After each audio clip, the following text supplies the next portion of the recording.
আমার একমাত্র ভাতিজা হোজাইফা আহমেদ ফাহিম আজ আলহামদুলিল্লাহ 10 বছর পেরিয়ে 11তম বছরে পদার্পণ করল। জীবনের এই ছোট্ট অথচ মূল্যবান মুহূর্তে তাকে ঘিরে আমাদের পুরো পরিবারের ছিল এক বিশেষ আনন্দের ছোঁয়া। শিশুর হাসিমুখী যেন পরিবারের পুরো পরিবেশকে আলোকিত করে তোলে। ফাহিমের জন্মদিনও তেমনই হয়ে উঠেছিল ভালোবাসায় ভরপুর একটি স্মরণীয় দিন।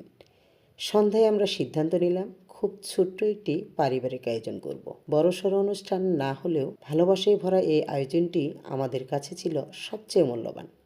খোলা আকাশের নিচে শান্ত জ্যোৎস্না ঝরা রাতে সবাই মিলে ছাদে বসে কাটানো মুহূর্তগুলো সত্যিই ছিল মন ছুঁয়ে যাওয়ার মতো। বাতাসের হালকা ছোঁয়া, হাসি আড্ডা আর ঘরোয়া আয়োজন সব কিছু মিলেই যেন এক ঘরোয়া উৎসব। আমার একমাত্র ভাই এবং তার স্ত্রী দুজন মনের সবটুকু দিয়ে নিজের হাতে প্রস্তুত করেছে পুরো আয়োজন। পায়েস, চটপটি, পুরি, বাঁধাকপির পাকোড়া, প্রতিটি খাবারের মধ্যেই ছিল তাদের ভালোবাসা ও পরিশ্রমের ছাপ। আমরা বেশ আনন্দ করছিলাম, মজা করছিলাম, যেন খোলা আকাশের নিচে মিল রেখে রং ছড়িয়ে দিচ্ছিল আনন্দে।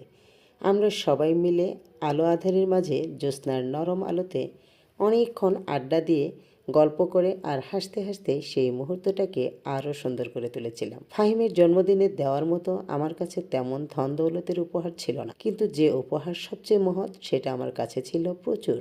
আর তা হলো প্রাণঢালা ভালোবাসা, আন্তরিক দোয়া ও অপরিসীম স্নেহ।